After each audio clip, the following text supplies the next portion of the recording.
elles ne sont pas conformes alors yow sa jàngat ci loolu est-ce que ministre bi moo am droit jox arrêté ministre de l'intérieur pour ñu tëj presse wala am na feneen fu nga ko waroon a jaare est-ce que ñi itam bu ñu demee cour suprême lan la ci constitution wax nga ñëwal ñu ci. waaw Djily xam nga une entreprise de presse c'est une entreprise d'abord. Oui. Soumise à la législation de l'OHADA, acte uniforme sur le droit des sociétés commerciales. Oui. Acte uniforme qui dit à son article 12 que si l'activité exercée par la société est réglementée, il est soumis obligatoirement à cette réglementation. L'activité de presse est réglementée par le code de la presse. dafa mel ni ci réew mi ñu gisoon une société pétrolière boo xamante ne wàccewul ak code pétrolier mës nga gis loolu mës nga ko dégg. une société d'hôtellerie. bu wàccoowul ak code de l'hôtellerie mës nga ko gis. alors le code de la presse bañ koy tëgg. yow commencé goo exercer. yow commencé goo Daouda commencé gul. Moustapha Diop il me dit que moment boobu il était jeune reporter. ba ñuy togg code de la presse. donc processus législatif bi gën a yàgg foog naa de l'histoire mooy boobu. et malheureusement il n'y a pas de consensus. c'est vous qui violez cette même règle. boo xamante ne mais les journalistes depuis régime Wade ña ngi koy togg. mu ñëw ba ne këtt ni jot ñu valider et vous ne le respectez pas. c'est quoi cette réalité scandaleuse. alors que réew mi képp kuy tijji entreprise wàccoo ak li nga xamante ne moom la yoon def. donc c'est pas tout à fait étonnant parce que panoplie des lois désuètes au Sénégal kenn xamul nu mu toll. Djily est-ce que xam nga ni réew mi yow nga bëgg a takk jabar may ko 1 million loolu dañ koy tere. teg si 3000 la wax si kaw. maanaam tey boo mu ne daal kaay ma takk la. ci cérémonie bi boo ci defee plus de 75 millions dafa war a dal sa kaw. 3000 francs rek. c'était une loi de 1967 et la loi est toujours en vigueur. ah oui ñëpp. dañ ko appliqué waxul takk rek de bépp cérémonie familiale. et pourtant la loi est là. personne ne l'applique. ab yooyu day ko wax ci suuf. ci kaw kay la c'est que 3000 jamono jooju nag 3000 ci jamono Blaise ak Senghor heure bi bu bëri mais loi bi loolu la wax rek. waaw mais il y a évolution quand même. mais la loi n'a pas évolué. yow bi ngay takk jaar nga joxe. Dura lex set lex. yow bi ngay takk jaar nga joxe. étudiant la bourse la amoon. am na kuy kaasal boppam de. waaw moo tax ma ne ko dura lex set lex. d'accord la loi est dure mais c'est la loi. jaar nga joxe. étudiant laa woon nee naa bourse laa amoon kon kay est-ce que joxe naa sax. sa projet gaareel foo si toog. amaguma lu mu ko mën a kii yow yaa foog ne maa ngi ay xaw ma lan rek de. yàlla li ma toogee fii. di wax. bu xees ki wala bu ñuul ki la. yaa ngi dégg wax ji. alors code de la route chaque jour ñu koy violer. ñaata yoon ngay gis ci réew bi ay njiit di violer sax même constitution. oui. donc. tëgg loi ba pare violé ko ñun moom daanaka suñu taarix la alors tey tamit bu gaay di def amalgame wax ne presse bi dëppoowul ak yoon ça ce n'est pas compromettre la liberté d'expression. voilà. La liberté d'expression n'a rien à voir avec la presse. La presse n'a plus le monopole de l'expression. Cheikh Oumar Talla TikTok am lay taal wax ak àdduna. Vous n'avez plus le monopole de la parole alors. Ni de l'information. Ni de l'information. Oui. Donc kon presse bi defal nii loolu compromettre la liberté d'expression. La liberté d'expression àdduna kenn mënatu ko téye. D'accord. Foofu la yem. alors léegi nag am na doxalin boo xamante ne j'arrive pas à le comprendre. Djily dëppoolal ak yoon. andil ma nangam ci ay documents. ma andil lay document bi matul waxoo ma lan moo matul. ba pare ne la dama lay tëj. loolu mooy problème bi. loolu la. loolu la kay problème bi de. non matul kay da nga naan ma lii moo matul. mottalil fii. souvent tel délai. boo ko deful ma jël samay responsabilité mais ñëw rek ne la way irrégulier après waxuñ la dara. moom du communiquer moom noonu Aliou moom du communiquer. waaw loolu di commencer la nu mu mën a nekkee loolu. il n'est pas réactif benn ñaareel ba mooy ne Cheikh Oumar Talla ba nga takk jabar demul mairie. Sénégal écrasante majorité des mariages demuñ mairie amuñ certificat de mariage kon dañoo xam ne loolu manquement la boo xamante ne pour ñu dëppoo ak moom day jafe. état ne léegi képp ku demul mairie man nangul naa la mais nag lépp lu may joxe man en terme de privilège doo ci bokk. état ak collectivité territoriale lu ñuy joxe ci avantage doo ci jot. mais da ngay obligé topp loi bi ndax mën na dal sa kaw. loolu moom mooy li gën a simple de dire que ku dëppoowul ak yoon. lépp non c'est trop. non pas tëj. c'est pas mais li muy lépp expliqué lu déjà am na presse yu si confronté si vous n'êtes pas en règle vous ne pouvez pas.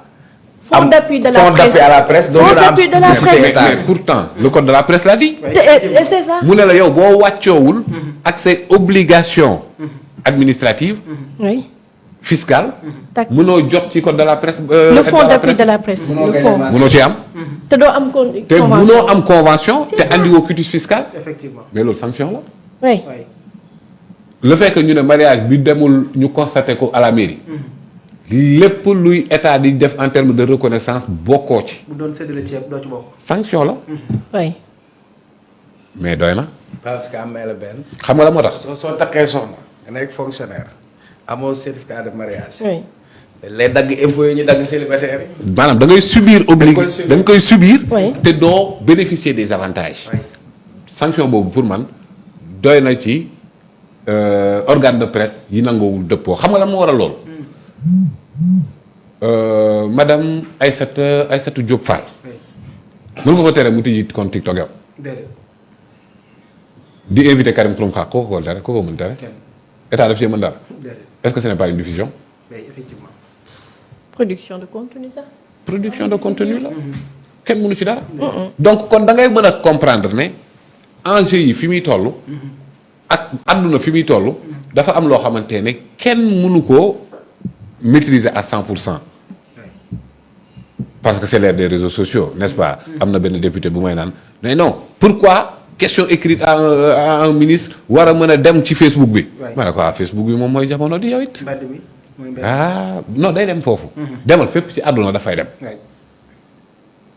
parce que àdduna mooy doxee noonu règlement intérieur bi lii la wax da ngay Tolluwaay jaar la. fii da ngay jaar fii Ouais. da ngay jaar fee foofu yëpp dafay jaar balaa moo yegg ci ministre bi waaye maanaam balaa nga ko jox président assemblée nationale muy dem ci ministre chargé des relations avec les institutions balaa moo yegg ca kamu concerné kooku jot na ci bu yàgg fii laa koy waxee woyofal bu wàññeeku. xam nga yaa ngi comprendre li may expliquer donc kon nañu attelé wu ci des sanctions alternatives yoo xamante ne di nga xam ne Abdou Khadre bu amul convention waay. bu amul ci vous ne voulez plus le fonds d'appui de la presse. bu waa aide à la presse daa mel na nga koy bañ daa waaw dañ koy bañ. waaw dañ leen di dimbale nag déedéet fonds d'appui la. xam nga après lépp et la. boo ko amul fooy doxee tëj nga jëm di waay. surtout mais kenn tëju convention bi de moom moo ko am.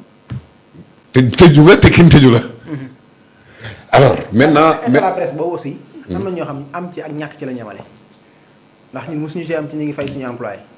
waaw mais am waaw mais nga parce que ni mu amee woon. waaw. moo baax mooy ay Perero TV ay Coxalifane TV ay Fen TV lañ doon jox. mais léegi bu ñu réglé. ñii régulier. ñu jox leen dina gën a saxal. à qui appartient YouTube à des Américains je pense. c'est un contrat waay.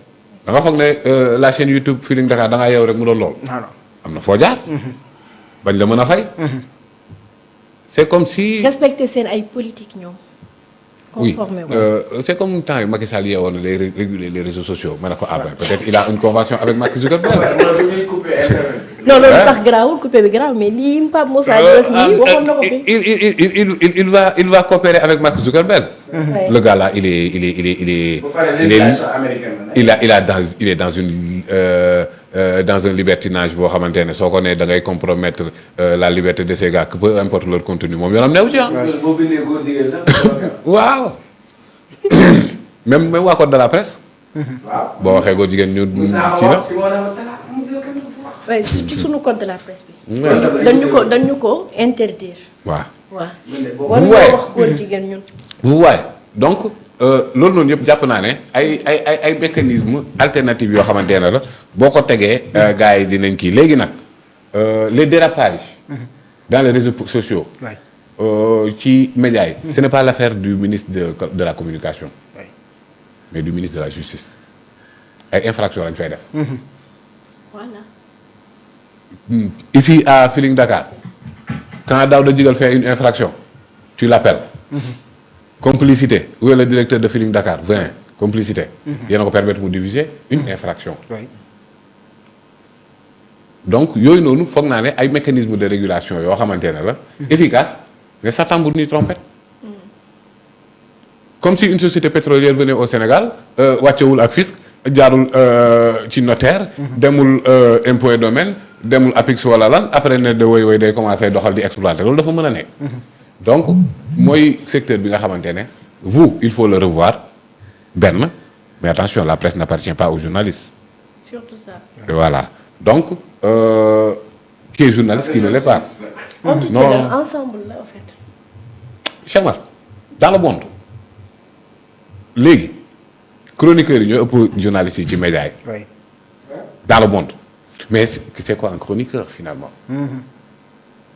loolu maanaam. luñ du léegi nag ku dem wër ba sonn rek après mën nga wax ju ñaaw mën nga kii après toog ci plateau yi wax lu la neex ñu ne la woy le chroniqueur spécialisé ñu ne la woy. damay wax sama xalaat mais léegi tamit noonu la rek côté yëpp. da ngay dem wër tamit ba mu donc nekk le mécanisme de régulation waaw, pour man nekkul ci organe bi en tant que structure. mais c'est le contenu loolu la ñu war a réguler te li koy réguler code pénal la. oui li koy réguler ay daan yu saf sàpp la. te mënoo prévaloir de benn droit y compris la liberté d'expression sans pour autant que yow. nga wàccoo ak li ñu lay wax balaa nga naan sama droit mais defal sa devoir ba pare. mais yow da ngay ñëw jéggi ñoom yëpp après di revendiquer ce droit boo xamante ne bon voilà yaa ko njëkk a piétiner. mais ci code de la presse bi. article 192. dafay expliquer anam yi nga xam ne mën nañ cee tëj benn organe de presse provisoirement bu ci njëkk mooy une atteinte à la sécurité de l'État. beneen bi mooy une atteinte à l'intégrité territoriale bi ci des mooy une incitation à la haine bi ci des mooy un appel au meurtre. vous connaissez la radio Mille Collines. oui. waaw xam nga c'est-à-dire outil la boo xamante ne lii nii code de la presse enfin avant de code de la presse c'est le code pénal d'abord. Oui. donc dañuy sanctionner nit ki ko def à titre individuel. oui. la responsabilité pénale est individuelle. maintenant à titre administratif l'organe de presse. Concerné. donc kon yii nga wax ni yii moom ay infractions yu. léegi su organe bi suñ xamul ku ko moom. mënuñu identifier directeur de publication. waaw mënuñu xam rédacteur en chef. boobu tamit est-ce que état nekkul ci disposition pour mën a identifier. c'est comme si. Voilà. c'est comme si une page Facebook def ko. mën nga bañ a identifier page Facebook bi. oui. mais da nga koy seeti faal. L'enquêteur. L'investigateur son job c'est de le retrouver. oui. son job c'est de le retrouver parce que bu dee rek ci wàllum ay reconnaissance ne la état reconnaître nangam bu dee loolu ku bëgg a jug moom pour def ñaawteefam moom. il va utiliser n'importe quel mécanisme pour def parce que lii nii ñuy wax site xaw ma lan presse en ligne nangam saa yi chaîne YouTube la rek. tu as un compte Google tu l'as. oui. tu as un compte Google tu l'as. loolu kese la. Oui. Abdou Khadre day am ñaari abonné Feeling Dakar am million d'abonnés loolu mooy différence bi. mais mën ni kii am na kuy commenter nii. loolu muy commenter noonu chaîne la. chaîne la. Oui. da ko exploité wul rek. c'est ça. ñoom ñëpp am chaîne. ñëpp am chaîne. oui. Abdou Khadre am na. ñëpp am chaîne. képp Am na waaw. képp ku taxaw mën a commenter sur YouTube. am nga chaîne. may ma benn chaîne. waaw léegi chaîne boobu noonu léegi yow léegi boobu dañ ko war a réguler tamit. ba sa Abdou Khadre. boobu ça peut diffuser. mën Abdou Khadre da ngay pare mu ne la may ma benn. mën na dugal vidéo bon peut-être que balaa nga mën a def direct foog nga am 1000 et cetera am na ay conditions. mais mën na dugal vidéo. effectivement. loolu kenn mënu koo réguler. donc ci côté boobu daal laa bëggoon a appesantir un peu rek. que ñëpp nañu wàccoo ak yoon. oui. pour nag mën a. après revendiquer benn droit. mais seetaan leen bu ndimbal gi ñëwee. ñoom ñëppay yuuxu taxaw ne dañuy am.